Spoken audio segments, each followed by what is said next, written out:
Hello friends, welcome to another video tutorial from Kamal Dhariyal. दोस्तों, इस video में हम डिस्कस करने जा रहे हैं स्टेफाइलोकोकस ऑरियस की लेबोरेटरी डायग्नोसिस पे। दोस्तों, इससे पहले की वीडियो में हमने स्टेफाइलोकोकस ऑरियस के जनरल फीचर्स, उसकी मॉर्फोलॉजी और पैथोजेनेसिस के ऊपर बात की हुई थी। अगर आपने उस वीडियो को नहीं देखा है तो डिस्क्रिप्शन पे उसके लिंक को मैंने शेयर किया है, आप जाके देख सकते हैं। तो आइए दोस्तों, आज के वीडियो को स्टार्ट करते हैं। दोस्तों, किसी भी पैथोजेनिक ऑर्गेनिज्म को डायग्नोस करने के लिए लैब में बहुत तरह की मेथड्स को यूज किया जाता है, जिनमें से जो कॉमन मेथड्स होती हैं, एक तो मैनुअल मेथड होती है, मैनुअल टेक्निक जिसको हम बोलते हैं, जिस काम को हम मैनुअली करते हैं। तो मैनुअल किया हुआ काम हमेशा गोल्ड स्टैंडर्ड माना जाता है और वो ही एक्यूरेट रिजल्ट हमें देता है। दूसरी टेक्निक है ऑटोमेटेड मेथड। ऑटोमेटेड मेथड में कुछ ऑटोमेटेड टेक्निक्स यानी कि मशीन्स का यूज किया जाता है, जो उतना अच्छा रिजल्ट नहीं देता है, क्योंकि जो ऑटोमेटेड मेथड्स होती हैं वो टाइम कंज्यूम करने के लिए यूज की जाती हैं, समय को बचाने के लिए। क्योंकि जिन लैब्स में सैंपल लोड बहुत ज़्यादा होता है, यानी कि वहाँ पे पेशेंट्स बहुत ज़्यादा आते हैं और सैंपल्स का लोड हमारे पास बहुत ज़्यादा होता है, तो ऑटोमेटेड टेक्निक्स को प्रीफर किया जाता है ताकि जल्दी से जल्दी काम हो। ये भी अच्छा रिजल्ट देते हैं ऑटोमेटेड टेक्निक्स, लेकिन मैनुअल जो मेथड होती है वो हमेशा गोल्ड स्टैंडर्ड मानी जाती है। तीसरी टेक्निक है इम्यूनोलॉजिकल मेथड, जिसमें हम एंटीजेंस या एंटीबॉडीज़ को हम किसी भी ऑर्गेनिज्म के डिटेक्ट कर सकते हैं। तो यहाँ पे भी हम स्टेफाइलोकोकस ऑरियस के केस में स्टेफाइलोकोकस ऑरियस की एंटीबॉडीज़ या उसके एंटीजेंस का डिटेक्शन कर सकते हैं। उसके लिए बहुत सारी टेक्निक्स यूज़ की जाती है, जिनमें से सबसे ज़्यादा जो आज के समय में यूज होता है that is ELISA enzyme linked immunosorbent. ऐसे टेक्निक को यूज किया जाता है। तो दोस्तों, ये तीन तरह की मेथड्स हैं जिनके थ्रू हम स्टेफाइलोकोकस ऑरियस को डायग्नोस कर सकते हैं। तो आइए, सबसे पहला मेथड हम यहाँ पे डिस्कस करेंगे, दैट इज मैनुअल मेथड। दोस्तों, अब जब हम डायग्नोसिस की बात करते हैं तो किसी भी इन्फेक्शियस डिजीज़ को डायग्नोस करने के लिए सबसे पहले हमें सैंपल की रिक्वायरमेंट होती है। तो यहाँ पे जो सैंपल लिया जाएगा स्टेफाइलोकोकस ऑरियस को डिटेक्ट करने के लिए, इससे रिलेटेड इन्फेक्शंस को डायग्नोस करने के लिए, तो वो according the site of lesion लिए जाते हैं। The sample collection is depends on the nature of the lesion, यानी कि जो इन्फेक्शन हुआ है किस साइड पे हुआ है उस पर डिपेंड करेगा। जैसे कुछ एग्जांपल्स यहाँ पे मेंशन किए गए हैं। सप्यूरेटिव लीजन्स अगर बने, यानी कि पस फॉर्मिंग लीजन्स अगर बने हैं, तो उसके केस में पस को हम ले सकते हैं या वुंड स्वैब को हम प्रेफर कर सकते हैं। रेस्पिरेटरी इन्फेक्शंस के केस में स्पूटम को लिया जाता है, और यूरिनरी ट्रैक्ट इन्फेक्शंस के केस में, यानी यूटीआई का अगर प्रॉब्लम है, यूटीआई का केस है, तो उसमें मिड स्ट्रीम यूरिन को कलेक्ट किया जाता है। दोस्तों देखिए, यहाँ पे मिड स्ट्रीम यूरिन को मेंशन किया गया है।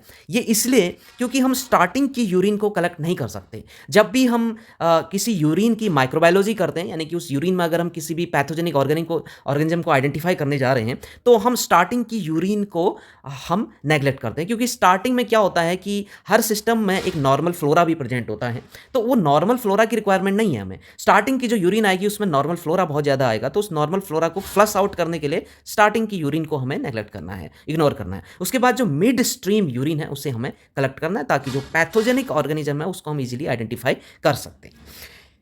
नेक्स्ट है पीयूओ या बैक्टीरिया के केस में। पीयूओ का मतलब है पायरेक्सिया ऑफ अननोन ओरिजिन, और दूसरा बैक्टीरिया के केस में हम ब्लड को कलेक्ट कर सकते हैं। बैक्टीरिया या सेप्टिसिमिया के केस में ब्लड को कलेक्ट किया जाता है। फूड पॉइजनिंग के केस में हम फिसिस को कलेक्ट कर सकते हैं अगर डायरिया का केस है, और अगर केवल वोमिटिंग की प्रॉब्लम है, यानी कि सिम्टम्स में केवल वोमिट आ रहा है, तो वोमिटस ले सकते हैं। और फूड को भी ले सकते हैं, क्योंकि आपको पता है, आप पहले के लेक्चर को अगर आपने देखा है तो इसमें हम टॉक्सिन्स को आइडेंटिफाई करते हैं फूड पॉइजनिंग में, क्योंकि फूड पॉइजनिंग एंट्रोटॉक्सिन कॉज करता है। और एंट्रोटॉक्सिन का नेचर कैसा होता है कि वो प्रीफॉर्म्ड टॉक्सिन होता है, वो फूड में पहले से ही रिलीज हो गया होता है, तो इसीलिए हम फूड के थ्रू भी उस टॉक्सिन को डिटेक्ट कर सकते हैं।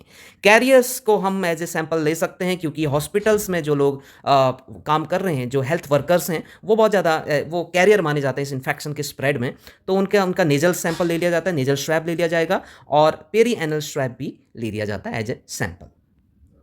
सैंपल कलेक्शन के बाद जब हमारे पास लेबोरेटरी में सैंपल पहुंच जाता है, तो सबसे पहले हम उसकी डायरेक्ट स्मीयर माइक्रोस्कोपी करते हैं। तो स्मीयर माइक्रोस्कोपी में क्या करेंगे, जो सैंपल हमारे पास आया हुआ है, डायरेक्टली उसकी स्लाइड प्रिपेयर करेंगे, उसकी स्मीयर प्रिपेयर करेंगे, और उसको ग्राम स्टेनिंग प्रोवाइड करेंगे, यानी कि उसको ग्राम स्टेन से स्टेन करेंगे। तो उसमें हमें क्या दिखेगा, ग्राम पॉजिटिव कोकाई दिखेंगे क्लस्टर्स के फॉर्म में, इस तरह से आपको दिख सकते हैं। तो अगर सैंपल में ही जो बैक्टीरियल लोड है वो बहुत ज़्यादा है तो ईजिली हमें दिख सकता है डायरेक्ट माइक्रोस्कोपी में। अगर बैक्टीरियल लोड ज़्यादा नहीं है तो नहीं भी दिखेगा। तो इसके बेस पर हम कंफर्म नहीं करेंगे कुछ भी, आगे हम इन्वेस्टिगेशन को कंटिन्यू करेंगे। तो आगे के इन्वेस्टिगेशन के लिए हम सबसे पहले कल्चर पे जाएंगे, क्योंकि अगर सैंपल पर लोड नहीं है बैक्टीरिया का तो उसको हम मल्टीप्लाई करेंगे, यानी हमें उसको आइडेंटिफाई करना है, उसको डायग्नोस करना है, तो हमें उसका मल्टीप्लिकेशन कराना पड़ेगा, यानी कि उसको और ज़्यादा ग्रो करना पड़ेगा। तो और ज़्यादा ग्रोथ के लिए सबसे अच्छा मेथड होता है कि उसको कल्चर कर दिया जाए। तो कल्चर के लिए बहुत सारे आर्टिफिशियल मीडियम्स हम बनाते हैं। उनमें से सबसे पहला जो मीडियम है न्यूट्रिएंट अगर हम यूज़ कर सकते हैं। न्यूट्रिएंट अगर पर ही गोल्डन येलो कॉलोनी इनकी आती है। ब्लड अगर भी यूज़ कर सकते हैं, और ब्लड अगर पर आप देखेंगे बीटा हीमोलिटिक टाइप की कॉलोनी डेवलप होती है।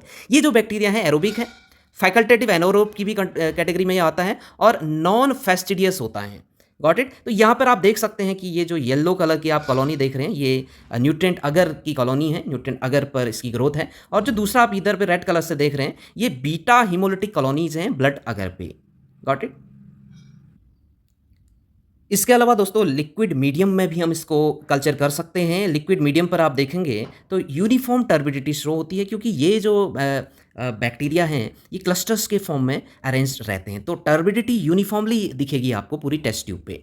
सेलेक्टिव मीडिया भी इसके लिए हम यूज़ कर सकते हैं, जिनमें सबसे बेस्ट जो मीडियम है selective medium, that is mannitol salt अगर। इसमें येलो कलर की कॉलोनी आती हैं क्योंकि मैनिटॉल फर्मेंटेशन होता है इसमें। Due to the mannitol fermentation yellow colonies ये शो करता है। इसके अलावा सॉल्ट मिल्क अगर भी हम यूज़ कर सकते हैं, जिसमें 6.5% NaCl प्रेजेंट रहता है, सोडियम क्लोराइड, और साथ में 10% स्किम्ड मिल्क इसमें ऐड कर दिया जाता है, तो जिससे सॉल्ट मिल्क अगर हमारा बन जाता है तो इसको भी हम as a selective medium use कर सकते हैं। इसके अलावा लुडलाम्स मीडियम है। लुडलाम्स मीडियम को लिथियम क्लोराइड और टेलुराइड के मिक्सचर से तैयार किया जाता है। दोस्तों कल्चर करने के बाद फिर उसके बाद का जो स्टेप हमारा रहेगा वो होता है कि हम कल्चर मीडियम से हम उसकी स्मेयर प्रिपेयर करें, यानी कि जो कॉलोनीज़ हमारी कल्चर मीडियम पर डेवलप हुई हैं उस कॉलोनीज़ को पिक करके हम उससे स्मेयर तैयार करेंगे, और उस स्मेयर में हम फिर देखेंगे कि कौन सा बैक्टीरिया है, माइक्रोस्कोपी के थ्रू हम देखेंगे, यानी कि कल्चर स्मेयर माइक्रोस्कोपी हम करेंगे कल्चर के बाद। तो उसमें हमें दिखेगा ग्राम पॉजिटिव कोकाई दिखेंगे, क्लस्टर्स में अरेंजमेंट इनका रहेगा, ठीक है। तो लेकिन हम इसके बेस पे भी हम कंफर्म नहीं कर सकते, क्योंकि अगर हम क्लस्टर्स का फॉर्मेशन देखें तो और भी बहुत सारे बैक्टीरिया होते हैं जो इस तरह से अरेंज रह सकते हैं, या फिर वो डिपेंड करेगा कि आपने जो स्मेयर प्रिपेयर की हुई है उसमें जो अरेंजमेंट है वो इस तरह का आ रहा है कि नहीं आ रहा है। तो हर टाइम हर केस में ऐसा नहीं होता, तो इसके बेस पे आप कंफर्म नहीं कर सकते। तो फर्दर कंफर्मेशन के लिए हम मूव करेंगे बायोकेमिकल टेस्ट्स के लिए, क्योंकि ग्राम पॉजिटिव कोकाई अगर हमें दिख रहा है तो जरूरी नहीं है कि वो स्टेफाइलोकोकस हो, वो स्ट्रेप्टोकोकस भी हो सकता है, वो न्यूमोकोकस भी हो सकता है, अदर ग्राम पॉजिटिव बैक्टीरिया भी वो हो सकता है। तो अब हमारा ये काम रहेगा कि हम इसको डिफ्रेंशिएट करें। हम ये देखें डिफ्रेंशिएशन के थ्रू कि ये कौन सा बैक्टीरिया है, स्टेफाइलोकोकस है या स्ट्रेप्टोकोकस है या अदर कोई और ग्राम पॉजिटिव बैक्टीरिया है। Got it. तो उसके लिए हम सबसे पहले जाएंगे कैटालेज टेस्ट पे। सबसे पहला जो बायोकेमिकल टेस्ट होता है दैट इज कैटालेज टेस्ट, जो इसको स्ट्रेप्टोकोकस और अदर जो बैक्टीरिया उनसे डिफ्रेंशिएट करेगा, अदर ग्राम पॉजिटिव बैक्टीरिया से डिफ्रेंशिएट करेगा। तो अगर कैटालेज टेस्ट पॉजिटिव आ जाता है तो यहाँ पे कंफर्म हो जाएगा कि बैक्टीरिया स्टेफाइलोकोकस जेनेरा का है, यानी कि यहाँ पे कंफर्म नहीं होगा, और ये स्पीसीज यहाँ पे कंफर्म नहीं होगी। कैटालेज टेस्ट के बेस पे हम स्पीसीज को कंफर्म नहीं कर सकते, लेकिन सिर्फ ये कंफर्मेशन हमें हो जाएगा कि ये स्ट्रेप्टोकोकस नहीं है, ये स्टेफाइलोकोकस है कैटालेज पॉजिटिव आने पे। तो सबसे पहला टेस्ट कैटालेज टेस्ट। तो दोस्तों कैटालेज टेस्ट को यहाँ पे डिटेल में मैंने डिस्कस नहीं किया है, क्योंकि उस पर सेपरेट लेक्चर मैंने अपलोड किया हुआ है यूट्यूब पे, आप जाके देख सकते हैं चैनल पे जाके। दोस्तों कैटालेज टेस्ट पॉजिटिव आ जाने के बाद हमें कंफर्म हो गया कि ये स्टेफाइलोकोकस है। अब स्पीसीज को कंफर्म करने के लिए, क्योंकि स्टेफाइलोकोकस की भी बहुत सारी स्पीसीज होती हैं, स्टेफाइलोकोकस ऑरियस के अलावा staphylococcus haemolyticus, staphylococcus epidermidis, staphylococcus saprophyticus, staphylococcus lugdunensis, बहुत सारी स्पीसीज हैं। तो उन सब में डिफ्रेंशिएट करने के लिए हम कोएगुलेज टेस्ट को परफॉर्म करते हैं। तो कोएगुलेज टेस्ट को स्टेफाइलोकोकस ऑरियस पॉजिटिव देता है। कोएगुलेज टेस्ट को भी हम दो तरह से परफॉर्म करते हैं, एक तो ट्यूब मेथड से, दूसरा स्लाइड मेथड से। Got it. और यहाँ पे चार्ट पे आपको ये मेंशन किया गया है, और भी बहुत सारे टेस्ट के थ्रू हम इसको कंफर्म करेंगे। इसके अलावा हम थर्मोन्यूक्लियस टेस्ट लगाएंगे, डीएनएस टेस्ट करेंगे, पॉजिटिव आएगा, फॉस्फेटेस टेस्ट पॉजिटिव आएगा, और गोल्डन येलो कलर पिगमेंटेशन आपको पता ही है कि न्यूट्रिएंट अगर पर गोल्डन येलो पिगमेंटेशन होता है। हिमोलिसिस ऑन ब्लड अगर मैनिटॉल फॉर्मेटेशन करता ही है, क्योंकि मैनिटॉल सॉल्ट अगर जो है इसका सेलेक्टिव मीडियम है। Black coloured colonies on potassium tellurite अगर, पोटेशियम टेलोराइट अगर का अगर हम यूज़ करें तो यहाँ पे ब्लैक कलर की कॉलोनी डेवलप होती हैं। जिलेटिन लिक्विफेक्शन करता है, और प्रोटीन ए को भी हम डिटेक्ट कर सकते हैं। तो सबसे अच्छा मेथड है इनमें से कि हम कोएगुलेज टेस्ट करें। अगर कोएगुलेज टेस्ट पॉजिटिव आ जाता है तो कंफर्म हो जाएगा कि स्पीसीज कौन सी है, ऑरियस है, स्टेफाइलोकोकस ऑरियस है। तो कोएगुलेज टेस्ट को परफॉर्म करने के लिए दो तरह की मेथड्स होती हैं। सबसे पहला मेथड है ट्यूब कोएगुलेज टेस्ट, जिसको हम टेस्ट ट्यूब पे परफॉर्म करेंगे। इसको हम कैसे परफॉर्म करेंगे?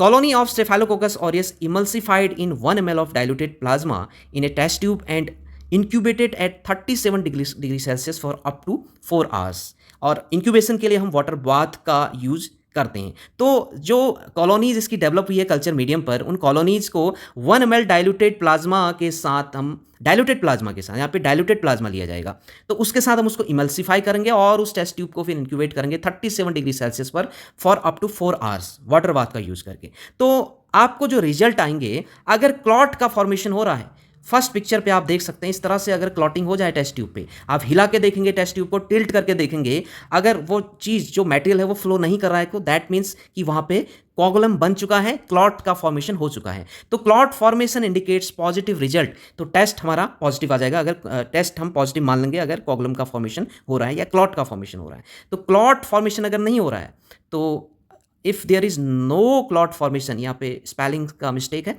तो उस टेस्ट को हम मानेंगे नेगेटिव टेस्ट। Got it. तो सेकंड पिक्चर पर आप देख सकते हैं ये नेगेटिव टेस्ट को इंडिकेट कर रहा है। तो इस तरह से हम ट्यूब कोगुलेज टेस्ट को परफॉर्म कर सकते हैं। नेक्स्ट स्लाइड पर भी हम इसको परफॉर्म कर सकते हैं। स्लाइड पे क्या करेंगे कि a colony of Staphylococcus aureus is emulsified with a drop of normal saline to form a milky white suspension।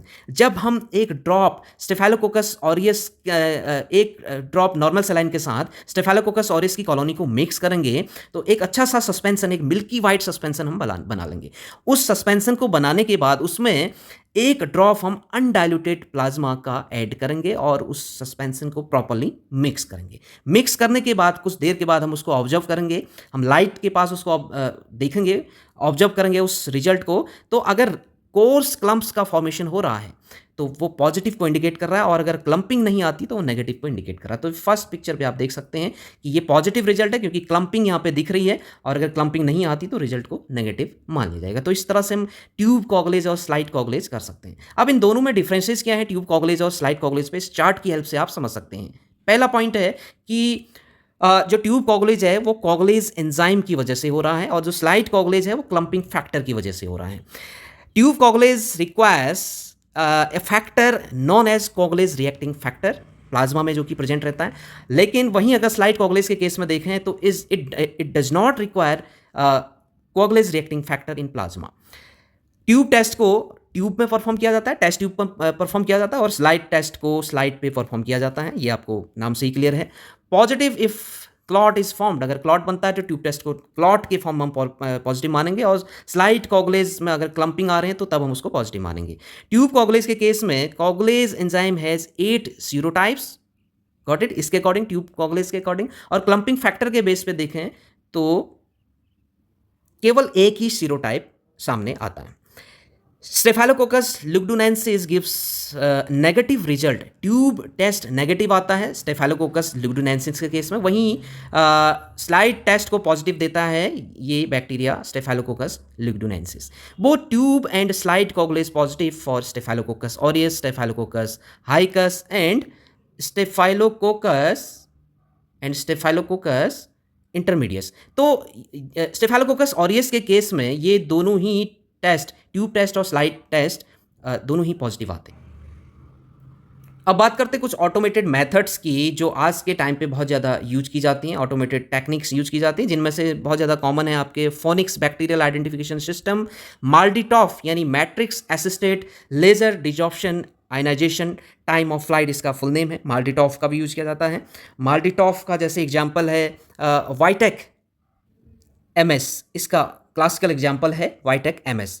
तीसरा है वाईटेक 2। वाईटेक 2 का ये एडवांटेज रहता है कि इसमें हम आइडेंटिफिकेशन के साथ साथ एंटी माइक्रोबियल सेंसिटिविटी टेस्टिंग यानी कि AST को भी हम इसमें परफॉर्म कर सकते हैं कि जो बैक्टीरिया है वो कौन सी एंटीबायोटिक के लिए सेंसिटिव है और किन एंटीबायोटिक्स के लिए रेसिस्टिविटी शो कर रहा है। तो इस तरह के जो ऑटोमेटेड टेक्निक्स हैं उनका आज के टाइम पे बहुत ज़्यादा यूज किया जाता है। इसके अलावा इम्यूनोलॉजी से भी हम इसको आइडेंटिफाई कर सकते हैं, एलाइजा को परफॉर्म करके, एंजाइम लिंक्ड इम्यूनोसॉर्बेंट ऐसे को परफॉर्म करके इसकी एंटीबॉडीज़ को, स्पेशली IgG एंटीबॉडीज़ को हम आइडेंटिफाई कर सकते हैं। इसके अलावा दोस्तों हम मॉलिक्यूलर डिटेक्शन भी आज के टाइम पे करते हैं, जिसमें मोस्ट कॉमनली PCR को यूज किया जाता है। तो दोस्तों आई होप कि आपके समझ में लेक्चर आया होगा, और अगर आपके समझ में लेक्चर आया है तो प्लीज़ ज़्यादा से ज़्यादा शेयर करिए, और चैनल पर अगर पहली बार है तो चैनल को जरूर सब्सक्राइब करिए, बेल आइकन को जरूर प्रेस करिएगा ताकि आने वाले वीडियोज़ की नोटिफिकेशंस आपको सबसे पहले मिले। Thank you very much.